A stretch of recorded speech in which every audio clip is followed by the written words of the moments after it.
আমরা এখানে দেখতে পাচ্ছি একটি ইজি বাইক নতুন ব্রিজের সংলগ্নে ইজি বাইক পড়ে গেছে। এই তোমরা জানো কি কার ইজি বাইক? ও এটা ড্রাইভার নাকি? ও আচ্ছা আচ্ছা, মানে এই চুরি করে নিয়ে যাচ্ছিল। আচ্ছা আচ্ছা, বাসা কোথায়?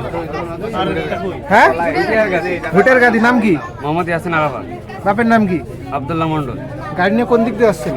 গাড়ি না তো, এই কথা শুনলে থেকে মনে হচ্ছে থোড়া কাঁপছিল আমার। কি ও আচ্ছা আচ্ছা।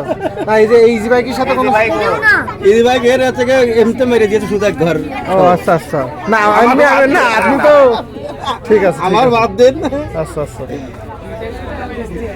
এখানে ওই ছাগল চুরি করে নিয়ে যাচ্ছিল। হ্যাঁ এখন সেই গেরস্তায় ধরে ফেলেছে। হ্যাঁ, এখন এই গেরস্ত দেখে ও ভয়তে এই রাস্তাতে দৌড় মারতে আচ্ছা যাচ্ছে আচ্ছা, ইজি বাইক নিয়ে। ইজি বাইক নিয়ে। ওই তখন নিয়ন্ত্রণ হারিয়ে খাদের ওই দোকানের ভিতরে। বুঝতে পারছেন দর্শক কাহিনী এখানে কি হয়েছে, মানে সে ধাওয়া খেয়ে ইজি বাইক দ্রুত করে নিয়ে যাইতে যে এখানে পড়ে গেছে আর কি। ঠিক আছে, ধন্যবাদ। বুঝলাম ইজি বাইক চালক আর কি ছাগল চুরি করে দ্রুত করে যাইতে যে এভাবে মেরে দিছিল, তাই তো?